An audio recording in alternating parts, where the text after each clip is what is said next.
Good morning, second graders. This is Miss Alvarez, or most of you know me as Miss A. I will be doing your daily video lesson today for week 1, Thursday, 3/26/2020. And just remember, you are amazing. All right, boys and girls, today we're going to start with our ELA lesson. And that is going to be going back and reviewing what we have been working on Monday, Tuesday, and Wednesday. And that is predicting. And so today, if you'll notice on our lesson, it says anticipating events. Now, I don't know about you, but I had a little bit of trouble trying to remember what this word meant. So I have something that could help us with that. So I know we've been talking about predicting, and I went back into one of my anchor charts that I had in my packet, and I saw a sentence that said, good readers predict or anticipate what will happen next in the story.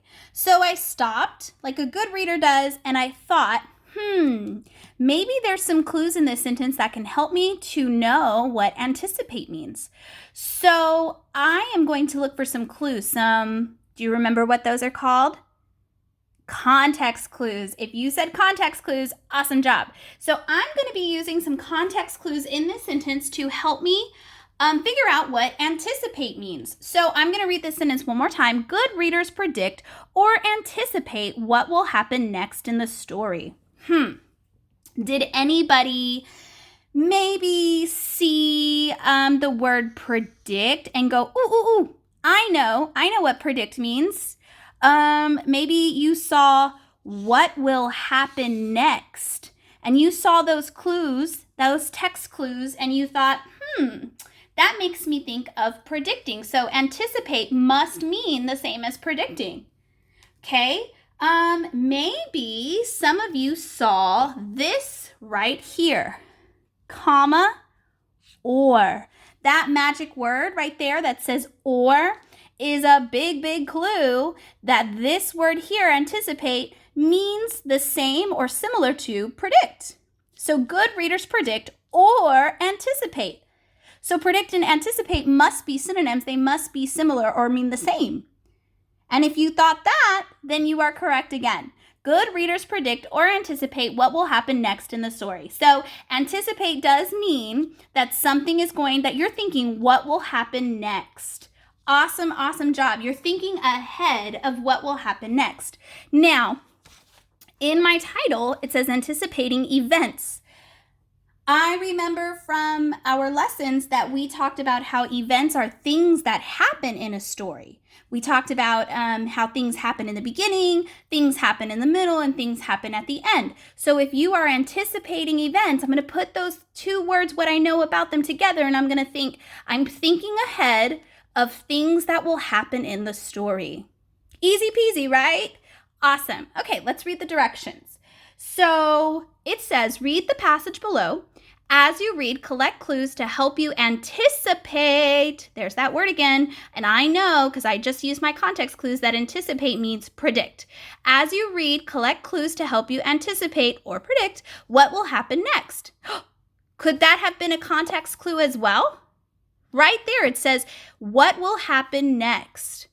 Good job. Respond to the questions below in complete and detailed sentences. Okay, so I just want to remind you, when you are predicting with your text, you can predict before.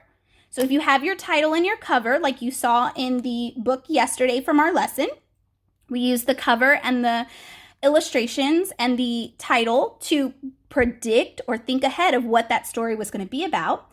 You can predict during a story. So if you have a character that has a problem, you might take a guess or anticipate, think ahead of how that character is going to solve his problem. And then you can also predict after you've read. And I know that I've told this to my students before in room 308 that you can predict the outcome, because sometimes the authors don't always tell us everything that they want us to know. They really want us to think about what we're reading. So they might not tell us this is the end of the story and this is what happened. So we have to predict what we think will happen based on what they gave us in the story. So remember, you can predict before, during, and after. Okay, so let's go ahead and get started. Here we have our passage, and if you'll notice, your Thursday passage in your packet looks a lot like your Friday passage. So remember, tomorrow on Friday, this page right here will be for a grade. So pay close attention, because what we do today, I want you to take those strategies and I want you to apply them or use them tomorrow.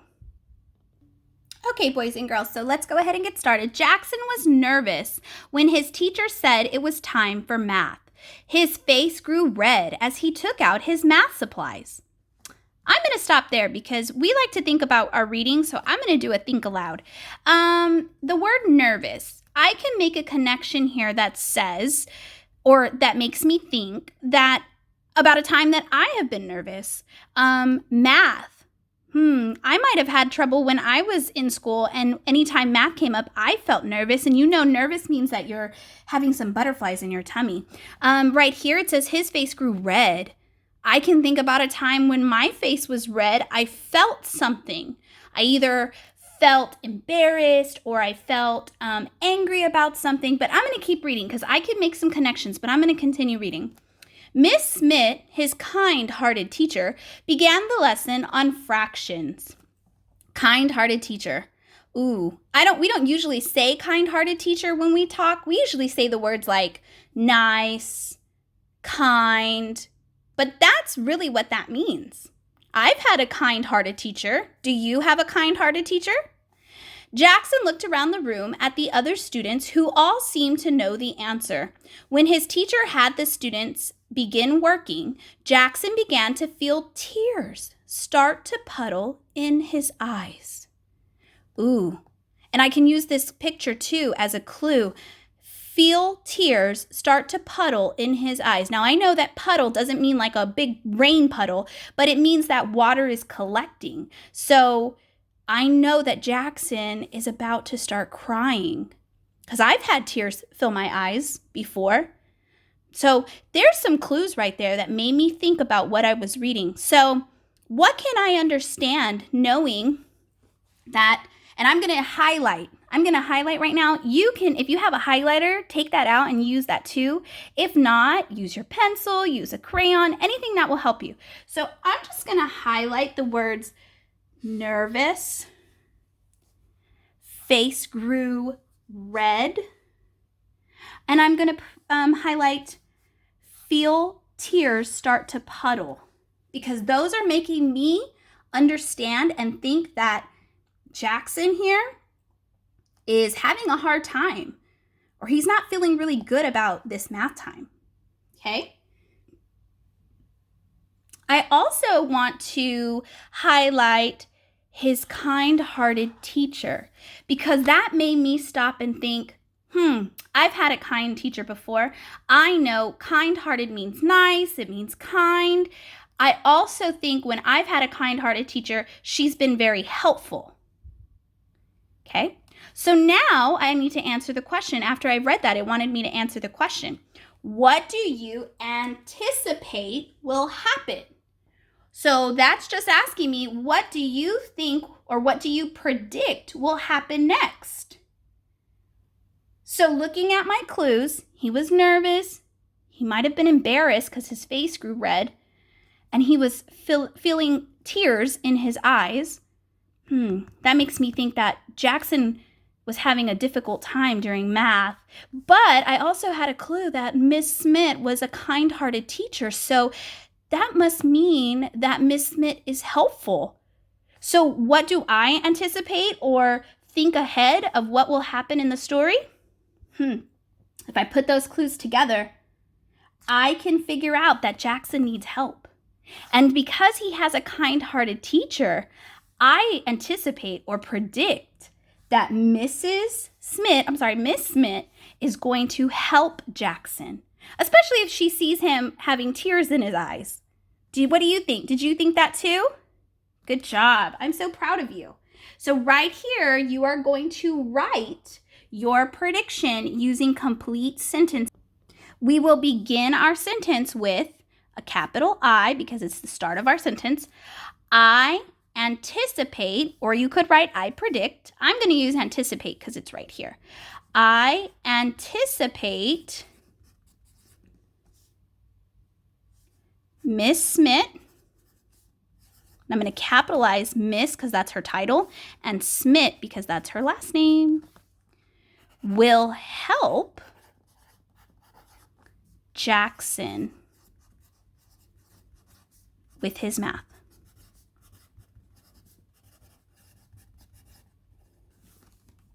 Very nice. And then what clues helped you to make your prediction? Well, I highlighted my clues. So I could say I have to start my beginning of my sentence with a capital because, of course, it's the start of the sentence. What clues? The clues that helped me were, and I'm going to write these answers down, that Jackson was nervous, his face, and I put a comma because I'm writing it in a series, his face grew red, comma, and, because I'm my last part of my series, and he had tears in his eyes.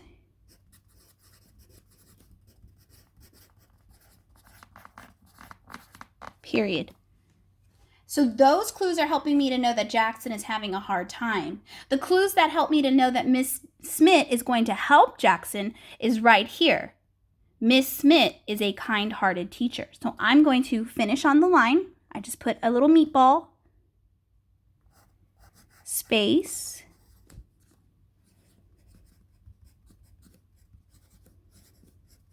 Miss Smith is a kind-hearted teacher. And I used that clue and what was in my schema, knowing about nice teachers, to come up with my prediction to know that, or to anticipate that she's going to help, because kind teachers help their students, right? Do you agree? Oh, I was speaking too fast. Okay, so I want you to take the strategies that we did with anticipating events and make sure you apply them tomorrow on your Friday grade. And tomorrow, after you've done your strategies and you've highlighted your clues and you wrote your answers, have mom and dad sign, take a picture, and send it to your teacher either on Remind or Class Dojo. All right, so that's your ELA lesson for today. We're going to move on to our writing. So for our writing portion today, because it is Thursday, you need to pick one of the shamrocks or one of the prompts that you have not written about. Tuesday, you were supposed to choose one. And then you had your compound page yesterday, which is here, your Compound Mania. So today is another writing. So what I want to go over are the prompts, and I want to give you some ideas on how to get started writing. So right here, your prompt says, name something green you could not live without, tell why. So you need to be able to list something or name something that green that you could not live without. That means you have to have it. And then give me some reasons why you have to have that green thing. Write about a time you felt lucky. What do you like to do for fun in the spring? Now, those two prompts right there remind me of what we talked about in class a few weeks ago, and that was a personal narrative. So here are some ideas to help you write. If you choose those two prompts, remember, a personal narrative, you focus on a small moment in your life. So if you're talking about what you like to do for fun in the spring, you're going to pick something fun, a small thing in your life that you've done before. Make sure that your personal narrative has a beginning, a middle, and an end. Also, make sure that you are describing the people, the places, and the things using your 5 senses. So describe what it looks like, what it smells like, what it tastes like, what it feels like, what it sounds like. Tell how you feel. Tell us how you felt when you had fun in the spring. Tell us how you felt if you're writing about the time you felt lucky. Maybe you found something and you felt like the luckiest person in the world. So tell us how that made you feel. Also, in a personal narrative, you can use dialogue. That means that your characters, which would be you and anyone else in your story, are talking. So show us some conversation. If you decide to pick a prompt such as write 5 questions you would ask a leprechaun if you were lucky enough to meet one. You could make that into a story. So let's go over story elements. If you are creating a story with your prompt, make sure that you have characters, the who, the what, your setting, where and when is it taking place, your problem. And remember, I'm not an artist, I'm a teacher, but I tried my best. So right here, this is a knot. Isn't that a problem when your shoelaces get knotted? It's a problem. It's something that's stopping you or stopping the character in your story from getting what they want. Make sure that you have your events, your sequence, so your beginning, your middle, and your end. Make sure that your story goes in order, because if it doesn't, it's going to get all jumbled and we're going to be confused.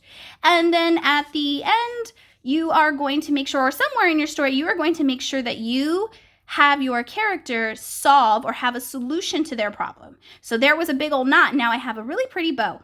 So I fixed my problem. Okay?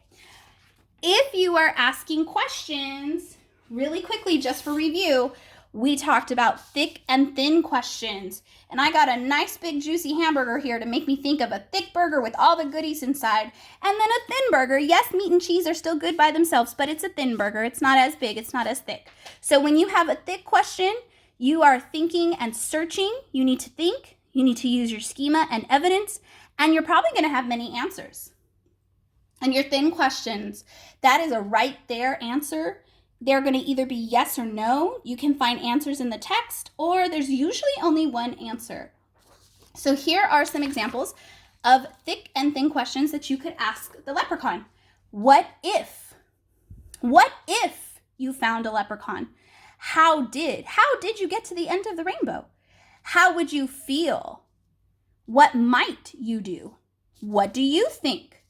Thin questions are going to be simple questions like your 5 W's and your 1 H. So when, where, who, why. Why did I find him? Where did you find him? When did you find him? Okay, so that's just a quick review about our think and thin questions, story elements, and your personal narrative. I cannot wait to see some of your writings. Don't forget to take a picture and post them on your Remind or send them to your teachers. We are always excited to read your writing, so we want to see what you come up with. And then, of course, make sure that you go through your checklist and you have capital letters at the beginning of your sentence, names, the letter I, titles, months and holidays. Make sure you have punctuation at the end of all your sentences, whether it be a period, an exclamation mark, or a question mark. You have finger spaces between your word. I like to call them meatball spaces, and then spaghetti noodles between my letters. And then my writing makes sense to me. Read it out loud to your mom and dad, or read it out loud to yourself so that it makes sense. All right, boys and girls, now it's time for our math portion. We're going to be reviewing some new vocabulary words that we had this week, talking about time. So I know you remember that when we have things in the morning, it's AM, and when things happen in the afternoon or evening, it is PM. And I also have some vocabulary posters or some cards in my packet that show me what it means when I have an analog clock and a digital clock. And I'm going to show you an idea in just a little bit what to do to practice those vocabulary words. But let's look at our new words. So we have half past. And you have some charts in your packet, but I wanted to show you some little rhymes and things, because sometimes we learn best when we remember little rhymes or sing songs. So half past. When the minute hand, right here you have, remember, minute is your long word, so you're going to have your long hand. When the minute hand points to the 6, we say half past, because the hand is halfway around the clock. If I were to fold the clock or draw a line from the 12 to the 6 on a clock, I would have it going halfway. If there was a line here, it would be showing half of the clock. So that is why we say half past. So if I look at my hour hand, and I know this is my hour hand because it's the smaller hand, hour is the small word, small hand. Can anyone think what time it is or tell me what time it is? It's pointing to the 12, so it's 12, and this is pointing to the 6, so we know that 6 doesn't mean 6. We're counting by 5, so that is 12:30. But with our new vocabulary words, we can say it is half past, That means 30 here. And we say the hour, 12, half past 12. Our other vocabulary word is quarter after or quarter past. If the minute hand is on the 3, quarter after or quarter past, it will be. And the same thing we do with half past. We say quarter after or quarter past and then the hour. So if I look at my hour, it is 12.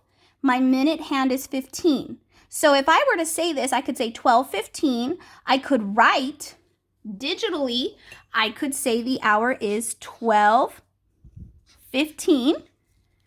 But I could also say, now with my new vocabulary, it is quarter after 12. It is quarter past 12. And my last new vocabulary word I had this week was quarter to. If the hand is on the 9, quarter to will be fine. So right here I have my minute hand pointing to the 9, but I know that doesn't mean 9. I know that means 45. My hour hand here is pointing to the 12, so I know the hour is 12:45. And if I write it digitally, 12:45. But now with my new vocabulary, I can say it is quarter to, but instead of saying the hour it's on, I'm going to say the next hour, quarter to 1. And to practice your vocabulary, boys and girls, you have some cards in your packet. And so what I did was I cut them out and I glued, and you can draw them. I know they're printed back and forth, on front and back, but you can draw these on there. You can do what is best for you or however you think. Let's see. And I have...